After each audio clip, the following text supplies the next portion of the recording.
crowned by heaven's mandate, my legacy shall endure. 大家好，我是小雨，今天我们来看刮痧女帝武则天。首先，被动叠层后才有免费的技能吸血，原则上没什么用，打团大部分都是一瞬间的事情。再来还有长 CD 的被动，敌方靠近会把它弹开并获得护盾。一技能第一下打到敌方单位会发出第二下，第二下一样有打到才会第三下，第三下范围较大较远，还会把敌人往后推一点点，但这不算击退，无法打断击退效果可以打断的施法。二技能两段式施法的持续性范围伤害，会缓速敌人，让我们更方便接一技能，中间可以改变一次位置，两次主动释放的时候也都会有一次小量伤害，还会扣敌人模仿，也可以探草。大招开启后开图，我方所有英雄加速，所有敌方英雄脚下伸出一个圈圈，延迟后才爆炸，炸到会晕一下子。然后武则天所有技能都是有时间性的类型，但是都可以接连着释放一起用，也就是说一个技能在引导施法的时候就可以直接按其他技能了。简洁评语：单排双排打强的玩家没用，打观念不好的很强，类似于嫦娥的定位感受。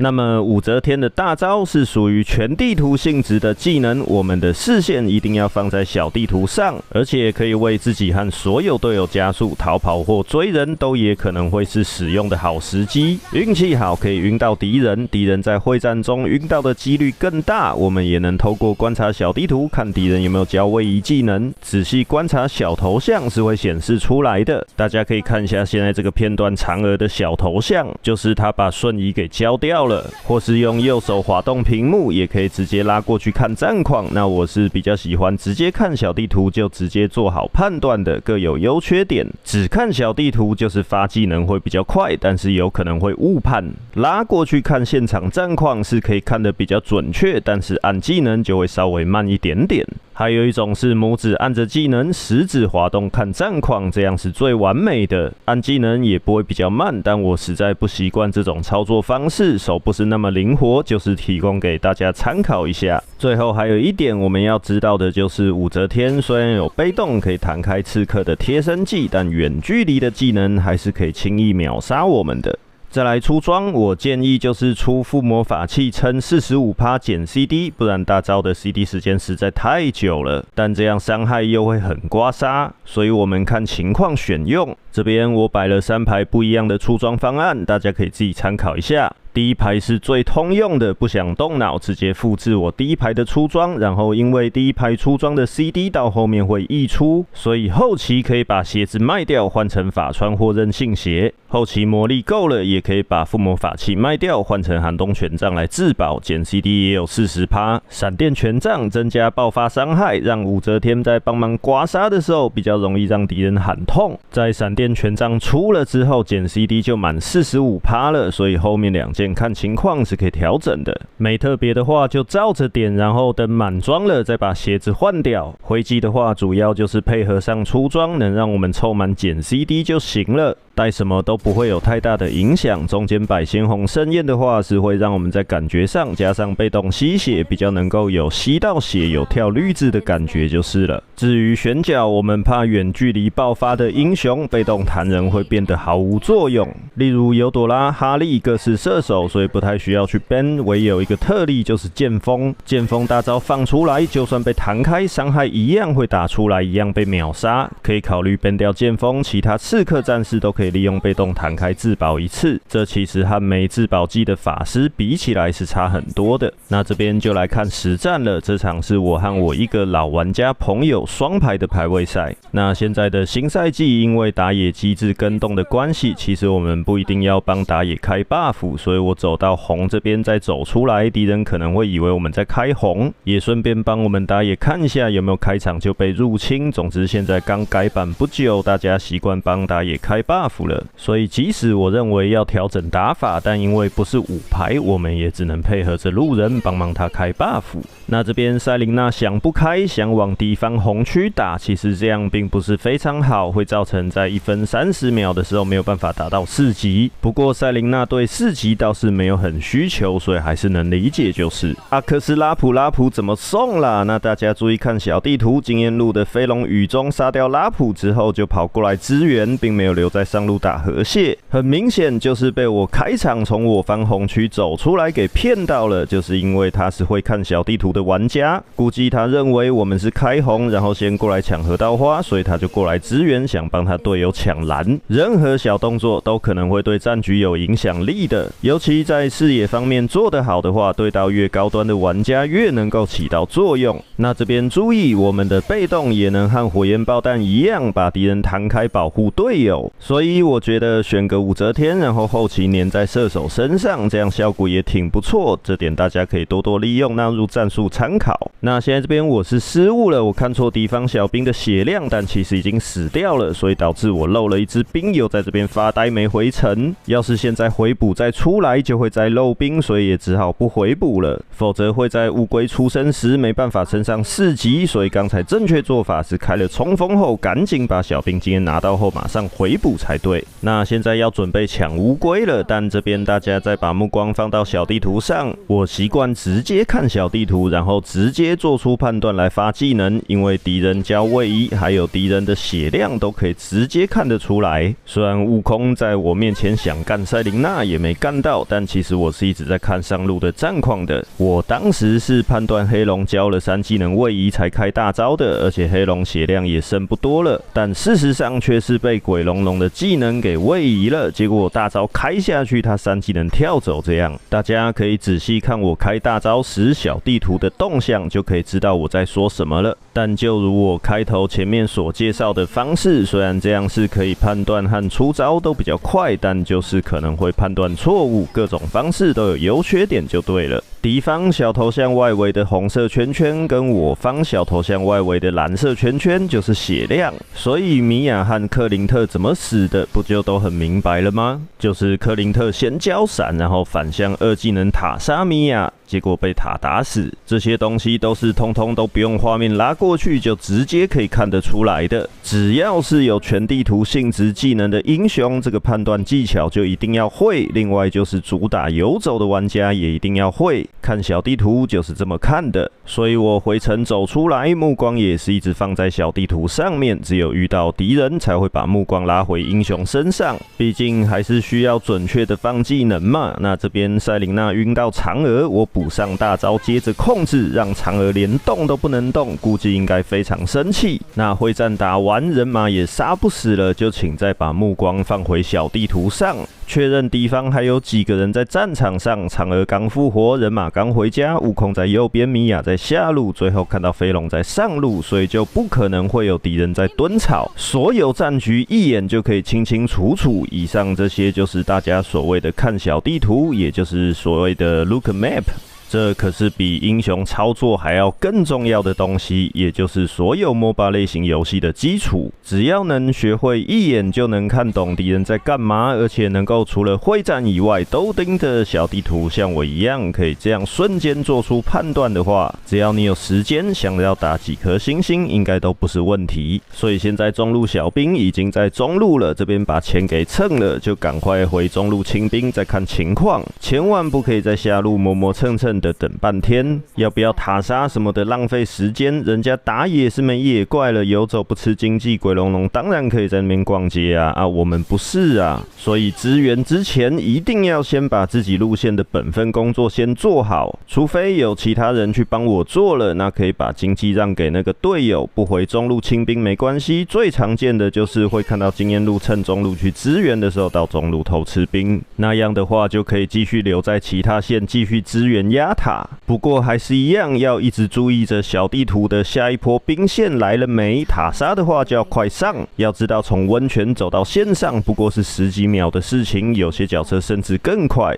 那现在嫦娥在上路支援，我们打野跟游走想要抢蓝，我要做的第一件事情是把中路小兵直接清掉，而不是先支援队友，先让小兵去给防御塔杀，让嫦娥损失中路小兵的经济，然后再支援队友。这边一样样看着小地图来决定要不要开大，人马没大了还在追克林特，而且移动速度很快，看起来就是把一技能加速开掉了。这个时间点大招就可以很好的支援到队友，和刚才悟空来敲我没有半点关系。然后现在乌龟存在的时候，水流也会一直存在，也就代表从另一头支援过来的速度会更快。这时候的克林特应该要过来帮忙抢乌龟跟打会战才是正确的，走过来顶多就花他个10秒左右。那现在也一样，我们一边打要一边看着小地图。虽然我现在没大招，但刚开始打乌龟的时候，小地图上可是只看到米娅一个敌人，那就有可能其他4个敌人都在草里面准备着冲出来跟我们抢乌龟。这个时间点在其他路看到任何一个敌人人头，就代表着我们的乌龟越安全，所以打野的小头像出现在其他路，通常就代表着可以直接吃乌龟或领主。这边又看到我的朋友跑去1干3，这次我是选择把画面拉过去看仔细一点，我帮忙大招晕一下，很好，武则天的大招加速并没有算助攻，可惜我又判断错误了，以为鬼龙龙不会死，冲锋浪费掉了，一技能又被米娅走位给躲开，只好放弃了。这边再看到克林特的动向，他就是一个会看小地图的玩家，知道我在下路清他的兵，就去中路帮我做我的事情了。由此也能判断出队友的程度，判断路人队友的程度是非常重要的，我在前几期都有讲了。那现在又看到队友和敌人们的头像又挤在一起了，有没有看到？我就是用这2种方法夹杂着使用来判断战局的。这边队友正在3打2，我判断他们打得赢，所以我先清中路小兵，再慢慢走过去。这边清完小兵，悟空正在逃跑，我再过来包夹他。赛琳娜也到了，我技能放完，直接不追悟空了，因为我判断我的队友们就可以杀得了他了，我就可以先去做其他的事情，不需要浪费时间继续追。只是很意外的是，这颗人头竟然是我的啊！灼热之杖把他给烧死了，真是发财啊！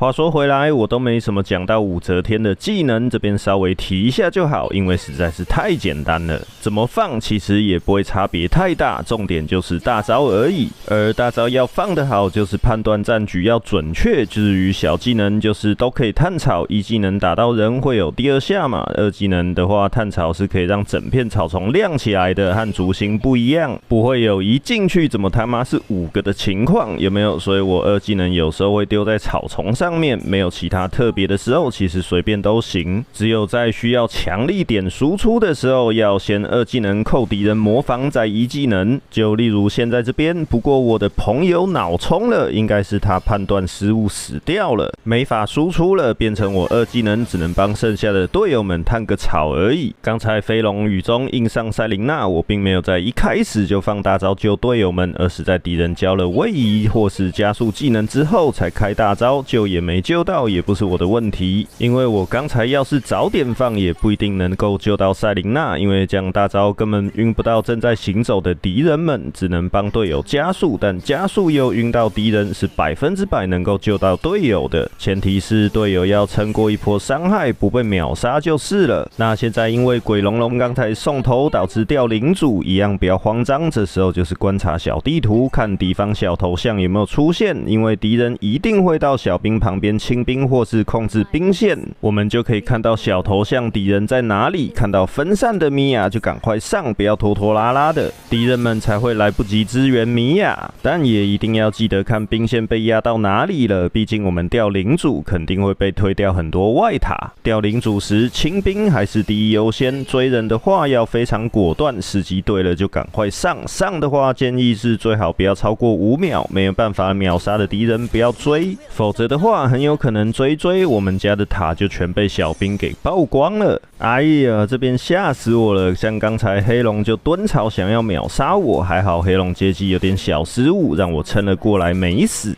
其实这个飞龙算蛮会玩的，像刚才飞龙就很完美的示范了追人不要超过5秒，只可惜不知道为什么他又上了，然后就送掉了，给我们清领主跟强化小兵的机会。然后这边注意，这个就是片头嫦娥教了瞬移的片段，大招才定得到人，也帮队友加速，确保可以击杀。大招的附加效果也是把全地图打亮，所以还是要我们去看小地图。鬼龙龙很好的接受到了讯息，过来包到家了，想要走后门的悟空。那这边刚好我闪电权杖出来了，打人就已经不再是轻轻的刮痧，而是刮下去会让敌人喊痛的那一种了。这时候开始就建议打人2技能起手，闪电权杖的伤害会直接打在英雄身上。那这边飞龙飞了过来，敌方还没完全复活就脑冲了。虽然我是有点意外，但是还是要特别注意一点，就是我方输出千万不要站在一起。我故意和克林特分开，至少可以确保一位输出能够活下来。我送了这颗头才会有意义，尤其是黑龙跟米娅都是打范围的英雄。如果我刚才没有这么做的话，应该会变成我跟克林特一起死掉。现在这个会战就打不赢了。那这边队友们都没有让我失望啊！敌人们就为了杀我，全部都送掉了。我的队友们也都很有血性，属于不打到底就浑身不舒服的这一种。现在游戏时间也才不到12分，复活的速度很快，是没办法一波的。但我们打架是对的，首先我们是多打少，再来就是因为敌人在跟我们打架，但是其他敌人都死了，还在读秒嘛。而刚才到现在这个时间点，我们小兵是比较多，会推过去，可以拖慢敌人守塔的速度，消耗一些防御塔的血量，所以有时候即使会战打不赢也要上，就是这个原因，也就是所谓的开战时机。我举个最常用到的例子，就是有队友在偷主堡的时候，我方就必须要在那个时间点全力阻止敌人回城守家。其实啊，非常多角色都不注重操作的，只注重开战时机而已。例如现在这个武则天，有大型控制类型的法师也都差不多，其他还有拥有控制类型的近战，例如阿尔法、迪斯拉，还有大部分的游走位阿特拉斯、泰格瑞尔、米诺陶等等，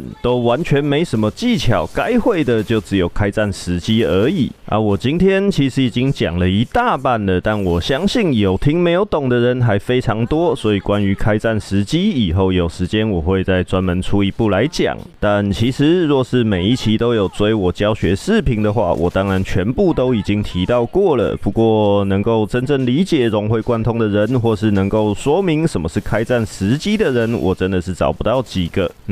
这是一个非常深奥的问题啊，不然我这边废话这么多，也不会有人想看吧。技能就这么简单又顺风，随便按按都赢。我如果还在讲啊，刚才会战敌人跑出来啊，这技能要怎么放啊什么的，就变成真的是废话了。因为刚才对面那种行为，掉领主还跑出来，就是在送。有印象的朋友们应该也都有听我提过的，所以后面当然就很简单了，一样技能随便按按躺赢而已。就是因为敌方米娅和人马刚才已经先出来送了，现在只剩下3个在守塔。这嫦娥也非常可爱，明明是远攻法师，不在后面清兵就好，却也要走出来到高地塔外面送，我也是完全无法理解。所以说看吧，是不是很多人都不知道什么时候该做什么呢？再举个例子，假设一下这场的人马跟米娅可能还在咒骂他的队友们说，会战抓到人怎么还不来，还在清兵呢，小地图不会看吗？大概就是类似这种感觉。那这场素材虽然是传奇场，但这可是3个礼拜之前打的，也就是季初的传奇场跟季末的荣神甚至百星场其实没什么分别。好了，那总结一下，武则天就是那么的简单，导致我焦点一直没放在英雄上。简单来说，就是观念好就强，观念烂就弱的英雄。那今天的影片就到这边了，感谢大家收看，我是小雨，我们就下期再见。